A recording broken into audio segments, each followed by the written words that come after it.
பிரபஞ்சமும் நானும் என்ற இன்று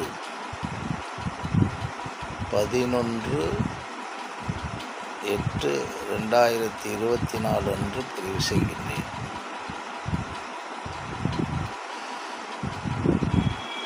இன்னைக்கு ஏற்பட்ட ஒரு சின்ன ஸ்பார்க் தான்.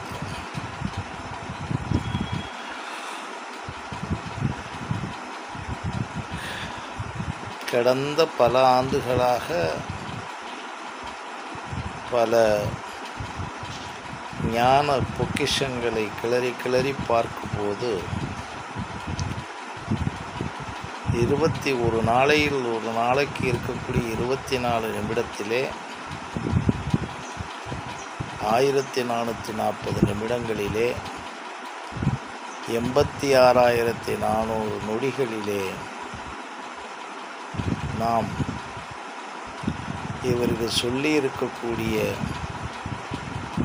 சூப்பர் கான்சியஸ்னஸ் நிலை, அதாவது எண்ணமற்ற மனமற்ற நிலையில் இருந்து பீயிங் ப்ரெசண்ட்டுக்குள்ள ஆழமாக போய் அதில் வரக்கூடிய உலகியல்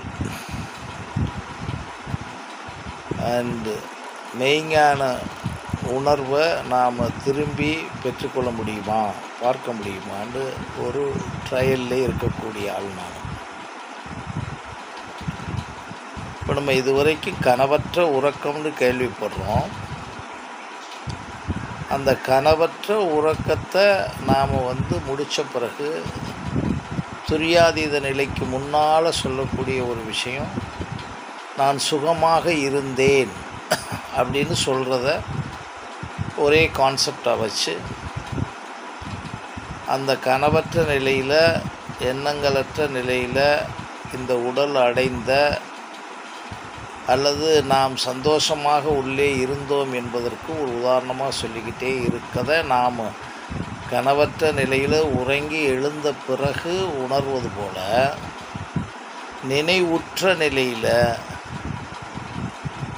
செயலுறு நிலையில், விழிப்புறு நிலையில் நாம் எண்ணங்களற்று இருந்து அந்த பீயிங் ப்ரெசண்டில் இருந்த பிறகு அதில் நடக்கக்கூடிய விளையப் போகின்ற அல்லது விளைந்து கொண்டிருக்கின்ற ஒரு விஷயத்தை உணர முடியுமா அப்படின்றத நம்ம பயிற்சியாகவே இருக்கிற ஒரு பழக்கத்துக்கு வந்துட்டோம். அந்த பயிற்சியில் என்ன கிடைக்குது அப்படின்னு சொன்னால், இன்றைக்கி சாதாரணமாக மெமரி பவர் என்று சொல்கிறோம், அல்லது எவர்ட்ரா மெமரின்னு சொல்கிறோம். நம்ம அனுபவத்தை தான் பதிஞ்சுக்கிறோம். இது நம்மளுடைய உணர்வுக்கு மட்டும். அப்போ நாம் எழுதாமலேயே அல்லது நாம் அதற்காக நினைவு வைத்திருக்கும் ஏதோ ஒரு டாக்குமெண்ட் தயார் பண்ணாமலே அந்த நொடி வரைக்கும் மறந்துருக்கிறது மாதிரி இருக்கும். ஆனால் அந்த நொடி வரும்போது அந்த செயல் நினைவு வரும். அப்போ என்ன கொஞ்சம் புரிஞ்சுக்கிற முடியும்னா, பொதுவாக பிரெயினில் பதிஞ்சு வச்சுருக்கணும்னு சொல்கிறாங்க. பதிஞ்சு வச்சுருக்கணும், அதை நல்லா கான்சன்ட்ரேட் பண்ணி பதியணும்னு சொல்கிறாங்க. அப்போ தான் நினைவு இருக்கும் அப்படின்னு சொல்கிறோம் இல்லையா.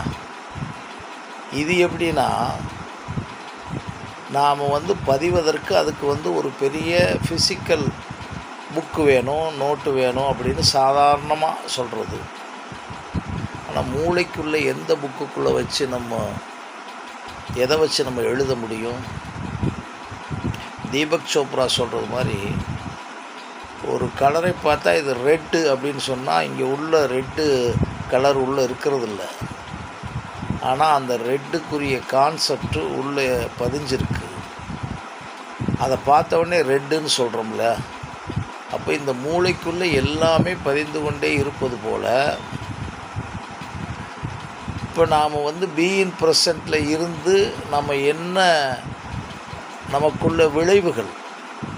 எஸ்கார்ட் சொல்கிறார் இல்லைங்களா, எல்லாமே கிடைக்கும் அப்படின்ற ஒரு விஷயத்தை காட்டிலும் இந்த இந்த ஃபிசிக்கல் வேர்ல்டில் இருக்கக்கூடிய என்ன விளைவுகள் கிடைக்கும். ஒருத்தருக்கு அது கிடைக்கும், இது வேணும், பணம், பொருள், என்னென்னமோ சொல்கிறாங்களா, அவங்களுக்கு வேண்டியதெல்லாம் கிடைக்கும் அப்படின்னு சொல்ல வச்சுங்களேன். சுவாமி விவேகானந்தர் அது கூட தான் சொல்கிறார், உனக்கு வேண்டியவன கிடைக்கும், நீ உனக்கு வேண்டியது கிடைக்கும். வேண்டியவன் அல்ல, வேண்டியதுன்னா நாம் வேண்டுறது. சரி, இதெல்லாம் விளைவுகள் உண்டா என்றால் நமக்கு 100% அதை உணர்ந்துட்டோம் அப்படின்னு சொல்கிறத காட்டிலும் அது நடக்கிறத உணர முடியுது. அது நாம் நினைக்கலாம் நாம் வச்சிருக்கிற விஷயத்துக்கு கிடைக்கலைண்டு. அது பணமாக இருக்கட்டும், பொருளாக இருக்கட்டும், புகழாக இருக்கட்டும், மனிதர்களாக இருக்கட்டும், இந்த வாழ்க்கையில் இருக்க எல்லாமே வச்சுக்கோங்க. இப்போ அப்துல் கலாமுக்கு கிடைச்சது குடியரசுத் தலைவருக்கு என்ன அமௌண்ட், அதுக்கு அந்த வேல்யூஸ், அது வேல்யூஸ். இந்த மாதிரி பார்க்கும்போது அந்த சூப்பர் கான்சியஸ்னஸ் என்ற நிலைக்குள்ளே போய், அப்படின்னா என்ன, இந்த உலகம் ஒன்றுமே இல்லை என்பதை எந்த நொடியிலையும் நமக்குள்ளே வச்சுக்கிட்டு, இந்த உலகம் நம்மால் உருவாக்கியது, நமக்கு வேண்டிய இதெல்லாம் இது ப்ரெஸ்டீஜு, ஈகோ, ஃபால்ஸ் ஈகோ, அப்புறம் எல்லாமே நம்ம உருவாக்கிக்கிட்டு தானே. இந்த மாதிரி கட்டுப்பாட்டில் நான் இருப்பேன், இந்த மாதிரி தான் சாப்பிடுவேன், இந்த மாதிரி தான் ட்ரெஸ் பண்ணுவேன், இந்த மாதிரி தான் மக்கள் என்னை மதிக்கணும், என்னென்னமோ நம்மளுடைய ஒவ்வொரு அணுவணுமான விஷயத்தையும் வச்சுக்குவேன். அதெல்லாம் இல்லாமல் நம்ம இல்லாமல் இல்லை, அதெல்லாம் எல்லாமே செஞ்சுக்கிட்டு இருக்கோம். ஆனால் இதெல்லாம் ஒன்றும் இல்லைன்ற நினைப்போடு உள்ளே செய்து கொண்டே, குறிப்பாக பணமெல்லாம் சுற்றி இருந்தாலும் இந்த பணமெல்லாம் ஒன்றும் இல்லைன்னு நினைத்து கொண்டே ஓடியாந்திர சொல்லலை, அந்த நினைப்பு மட்டும் அதில் இழுத்துறாமல் பயங்கரமாக இழுத்துத்தானே இன்றைக்கி உலகமே இப்படி இருக்குது. அந்த நிலை ஒவ்வொன்றுக்குள்ளேயும் ஒவ்வொரு நொடியிலையும் நாம் இருக்கும்போது இப்போ நமக்கு முன்னால் ஒரு விஷயத்தை வைக்கிறாங்க, சாப்பாடு வைக்கிறாங்க, அல்லது சாப்பாடு நமக்கு வேணும். அந்த சாப்பாடை என்னென்னமோ வேணும்னு நம்ம கேட்காம, அங்கே இருக்கிறது என்னென்னலாம் நமக்கு வேணும் என்பதை நாம் மனசுக்குள்ளே போட்டு அலசாமல், நாம் உட்கார்ந்த பிறகு அந்த நொடியில் என்ன சாப்பிடலாம் என்று அந்த நொடியில் வந்தது. அல்லது நாம் பேசிக்கிட்டே இருக்கும்போது இதெல்லாம் இங்கே இருக்குதுன்னு அவங்க சொல்கிறது. நாம் கேட்டிருப்போம், வடை இருக்கா, பொங்கல் இருக்கான்னு கேட்குறோம் வச்சுக்க. இல்லை சார், இதெல்லாம் இன்னும் கூட இருக்குதுன்னு சொல்கிறாங்க வச்சு. நம்ம எடுத்தோடனே எனக்கு என்ன இருக்குது சார் சாப்பிட அப்படின்னு கேட்கும்போது அந்த அந்த அந்த அந்த இருப்பு இருக்கு இல்லைங்களா. இந்த மாதிரி ஒவ்வொரு நிகழ்வுக்குள்ளேயும் இது பொருள், அப்புறம் பணம், அப்புறம் ஆட்கள், அப்புறம் சந்திப்பு, அப்புறம் செயல்கள். சும்மா பஸ்ஸில் போகும்போது கூட ஒரு நிகழ்வாகும். இது உங்களுக்கெல்லாம் தெரிஞ்சு. இந்த நிகழ்வுகள் எல்லாமே நாம் அப்படியே ரீகலெக்ட் பண்ணி நாம் அந்த எண்ணமற்ற நிலையில் இருந்து அந்த ப்ரெசண்ட்டில் நம்மளுடைய ஸ்டேட்டஸ் ஆஃப் கான்சியஸ்னஸ் இருந்ததுக்குரிய விளைவுகளாக நாம் கனெக்ட் பண்ணி பார்த்தோம்னா ஒரு கால்குலேஷன் கிடைக்கும் நமக்கு. அதை தவிர நாம் நம்மளுடைய பணத்தையும் பொருளையும் புகழையும் நம்ம சூழலையும் வச்சு கால்குலேட் பண்ணுறது பூராமே பொய். அதில் வரக்கூடிய எல்லா துன்பங்களும், மனித துன்பங்கள், உடலியல் துன்பங்கள், பிரச்சனைகள் எல்லாமே அதுக்கும் இந்த கான்செப்ட் சொன்னோம் இல்லைங்களா, நம்ம சொல்கிற கான்செப்ட். இப்போ நம்ம சொல்கிறது இந்த பீயிங் ப்ரெசன்ட் கான்செப்டில் சரி, இது எல்லாருமே இருக்க முடியாதுன்றதுனால தானே இவ்வளோ விஷயமாக பிரச்சனையாக இருக்குது. இப்போ எல்லோரும் ஈஸியாக இருந்துடலாம்லாம் சொல்கிறாங்க, அல்லது இருக்க முடியும், உள்ளுக்குள்ளே இருக்க சந்தோஷம். அதுக்கு தான் ஒரு வார்த்தை அதிலெல்லாம் வெயிட்டிங் அப்படின்னு சொல்கிறாரு. அது இயேசு சொன்னதாக கூட அந்த எஸ்கார்ட் சொல்கிறாங்க. வெயிட்டிங், அதை காத்துக்கணும். ஏன்னா நம்ம காத்திருக்கலைன்னா நம்ம எண்ணங்கள் அந்த வெயிட்டிங்கிலே இருந்துக்கிட்டு இருக்கும்போது அந்த அந்த அந்த வெயிட்டிங்குள்ளே அப்படின்வாங்க, அந்த வெயிட்டிங்குள்ளே பதறுவோம், வெயிட்டிங்குள்ளே அப்படின்னுவோம், இப்படின்னுவோம். நிறைய பார்த்துக்கிட்டே இருக்கேன் நான். ஒரே சிரிப்பாக இருக்கும் உள்ள. நிறைய இன்சிடெண்ட் பார்க்குறேன். அந்த மாதிரி அந்த வெயிட்டிங் என்பது மிகப்பெரிய ரகசிய வித்தையாக இருக்குது. அதை கொஞ்சம் உணர்ந்துக்கிட்டே இருக்கும்போது இந்த உடலுக்குள்ளே இருக்க போதுங்க, உடலுக்குள்ளே இருக்கிறது நம்ம ஒவ்வொரு நொடியும் உடலை ஆராய்ச்சி பண்ணுறீங்கம்மான்னு பாருங்கள். ஒரு சாப்பிட்றோம், இது என்ன நடக்குதுன்னு தெரியாது, என்ன ஆகுது, அது எப்படி செக்ரிகேட் ஆகுது, எதுவுமே தெரியாது. ஆனால் கடந்த காலங்களாக இந்த உடம்புல இருக்கக்கூடிய முதல்ல உடலே தியானம்னு பார்த்தேன். அப்புறம் உடலுக்குள்ளே ஒவ்வொரு பார்ட்டுடைய இயக்கத்தை பார்த்தேன். அப்புறம் அந்த பார்ட்டு எப்படியெல்லாம் ஆர்கனல்ஸ் ஆகி அதுக்கு ஆர்கனைஸ் ஆகிருக்குன்னு பார்த்தேன். அப்புறம் அதுக்குள்ளே இருக்க ஒவ்வொரு செல்லையும் பார்த்தேன். அப்புறம் அந்த செல்லுக்குள்ளே இருக்கக்கூடிய ஒன்றுக்குள்ளே போய் டிஎன்ஏயும் பார்த்து இப்போ ஒவ்வொரு செல்லுமே ஒரு பிரெயின் அப்படின்னு எபிஜெனட்டிக்ஸ் பயன்படுத்திக்கிட்டு இருக்க யூஸ் பண்ணிக்கிட்டு இருக்க ஒரு விஷயத்தை உணர முடியுது. இப்போ நான் இவ்வளவு காலம் வெயிட் பண்ணி முதல்ல பார்த்தது உடல் தான். நம்ம உடம்புல ஏதோ நடந்துக்கிட்டு இருக்குன்னு நினச்சோம். அப்புறம் உடம்பு இது தான் நடந்துக்கிட்டு இருக்குன்னு ஒவ்வொரு உடம்புல இருக்கிற உறுப்புகள் எப்படி நடந்துக்கிட்டு இருக்கோம், ஒவ்வொரு செல்லையும் இயக்கத்தை பார்த்துக்கிட்டு இருக்கோம். நான் இந்த எஸ்கார்ட்டுடைய அந்த புக்கை பார்க்கும்போது, பவர் ஆஃப் நவ் பார்க்கும்போது அப்படியே எனக்கு அது அப்படி ஃபயர் ஆச்சு. நம்ம என்ன சொல்ல வர்றோம் அப்படின்னா, மொத்தத்துக்கு ரொம்ப ரொம்ப ரொம்ப தீர்க்கமாக இருந்து தான் இந்த பூமியில் அந்த பவர் ஆஃப் நவ், அந்த பீயிங் ப்ரெசண்ட்டுக்குள்ளே போகிறதுக்கு முன்னால் இருக்கக்கூடிய அந்த எண்ணம் அற்று போகின்ற ஒரு நிலையை பார்க்கணும்.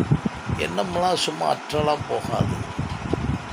அதுக்கு தான் நம்ம செல்ஃபாலஜி படி பார்த்தா நம்முடைய மனம், உடல், அறிவு, மனச்சாட்சி, காலம், இடம், பொருள், ஆற்றல் எல்லாமே ஒன்றில் ஒன்றி லட்சம் மடங்கு போகிற ஒன்றை மட்டும் நம்ம குழந்தையிலேருந்து ட்ரை பண்ணோம்னா அப்புறம் மற்ற எண்ணங்கள், மற்றதை பற்றிய விஷயம் வராது.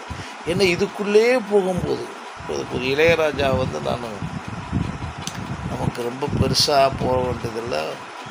அவர் அந்த சின்ன வயதிலிருந்து தொட்டு இன்றைக்கி அவர்கிட்ட வர்றதில்லை. இதை இவங்களும் புரிகிறதில்ல. அது புரியாமல் இருக்கிறதுக்கா அவர் கவலைப்படுறதும் இல்லை. கவலைப்படுறதுக்கு அங்கே என்ன இருக்குது இவங்களை பற்றி? அந்த ஒரு நிலை ஒரு உதாரணமாக எடுத்துக்கலாம். இதே மாதிரி இந்த உலகத்தில் இது என்னன்னா, இப்போ பவர் ஆஃப் நம்ம கேட்கும்போது வர முடியலை, அது இதெல்லாம் சொல்லலாம். நம்ம கான்செப்ட் செல்ஃபாலஜி இதுக்குள்ளே ஏன் கடைசியில் போதும், அவன் ஒருத்தந்தான் உலகத்தில் பணமே இல்லாமல், பொருளே இல்லாமல், எதுவுமே இல்லாமல் அவன் ஒருத்தந்தான் எந்த நொடியிலையும் நோத்தாட்டில் இருக்க முடியும், எந்த நொடியிலையும் பீயிங் ப்ரெசண்ட்டில் இருக்க முடியும் என்பது என்னுடைய சின்ன கருத்து. அதை பழக்கப்படுத்துறதுக்கு வேறு வழியே இல்லை. இப்போ என்னுடைய வாழ்க்கையில் நடந்தது அத்தனையுமே நான் வேணான்ட்டு இப்போ நான் பல விதங்களில் அப்படி தடுமாற்றம் ஏற்படும், ஏற்பட்டுக்கிட்டே தான் இருக்கும். ஆனால் அந்த தடுமாற்றங்கள் ஏற்பட்டாலும் அந்த தடுமாற்றங்களுக்கெல்லாம் எப்படியெல்லாம் தப்பிச்சு வந்திருக்கும்னு நினச்சா பயங்கர ரகசியமாக இருக்கும். அந்த தப்பித்தலுக்கெல்லாம் நம்ம ஏதாச்சும் பிளான் பண்ணோமா தெரியாமல் இருக்கும். அந்த தப்பித்தல் எல்லாம் பணம், பொருள், வாழ்க்கை, நேரம் நிறைய நான் என் வாழ்க்கையில் சுற்றிட்டு வந்துட்டேன். இப்போதைக்கு நிறையா முடிச்சிட்டேன். என்ன கடவுள்னா யார், அரசியல்னா யார், பணம்னா யார், மக்கள்னா யார், அன்புன்னா யார், உண்மைன்னா யார், சத்தியம்னா யார் தேடிக்கிட்டே இருக்கிறதுக்கு உலகத்தில் மேக்ஸிமம் எழுதின புத்தகங்களை மேக்ஸிமம் நம்ம ட்ரை பண்ணுறது. இப்போ யூடியூப்புக்குள்ளே போய்கிட்டே இருக்கேன். கடைசியில் பார்த்தா இவ்வளவு போனது பொய்யானா, இவ்வளோ போனது பொய் இல்லை, இவ்வளவு போனதுனால தான் இந்த பீயிங் ப்ரெசண்ட்டையும் அந்த எண்ணமற்ற நிலையும் உணர முடியுது. நம்ம முழுசாக ஐட்டமாக கிடையாது. இப்போ கொஞ்ச நேரத்தில் எண்ணம் வந்துடும் மறுபடியும். ஆனால் எந்த எண்ணம் வந்தாலும் மரணத்தின் உணர்வோடு எல்லாமே ஒன்றுமில்லை என்ற உணர்வு அதோடு அப்படியே அட்டாச் ஆகிக்கிட்டே இருக்கும். இப்போ சாப்பிட்றோம்னு வச்சுங்க, சரி சாப்பிட்றோம் எதுக்கு, சரி கொஞ்சம் எனர்ஜியாக இந்த உலகத்தில் இயங்க, சரி அந்த எனர்ஜியும் எதுக்கு இந்த உலகத்தில் உயிரோடு இருக்கிறது வரைக்கும், அந்த உயிரும் எதுக்கு நாம் கொண்டு வராது, சரி உயிர் இருக்கும் வரை உயிர், இப்படி ஒவ்வொரு கான்செப்டாக உள்ளே போட்டு போட்டு பார்த்தா, சரி இந்த நண்பர் ஏன் நல்லா இருக்கார், அவருக்கு நம்மளோட இருக்கிறதுக்கு நண்பர், நம்ம அவரோட இருக்கிறது, சரி இதனால் என்ன ஆக போகுது, சிலையாக வைக்க போகிறாங்க, ஒன்றும் கிடையாது. அப்புறம் எது இருக்க, உயிரோடு இருக்கிறது வரைக்கும் சாக முடியாது. ஏன் சாக முடியாது, அது சாக முடியாது என்ற உணர்வை உணர்ந்துக்கிட்டு, ஆனால் செத்தா ஒன்றுமில்லைன்றதையும் உணர்ந்துக்கிட்டு, செத்து போன பிறகு இந்த உலகத்தில் ஒன்றுமே கிடையாது தெரிஞ்சுக்கிட்டு சாக முடியலைன்ற உணர்வையும் திருப்பி திருப்பி சிந்திச்சுக்கணும். அப்போ நீ எதுக்குடான்னா, அதுதான் உன்னை இந்த உலகத்துக்குள்ளே கொண்டு வந்த பிரபஞ்சத்தினுடைய ரகசியத்தை புரிஞ்சுக்கிட்டு அந்த நொடியிலிருந்து அமைதியாக இருக்கிறதுக்கு ஒரு வழி கிடைக்கும், ஒரு பீயிங் ப்ரெசண்ட்டுக்கு வரலாம் என்பது என்னுடைய கருத்து. அது என்னுடைய உணர்வு.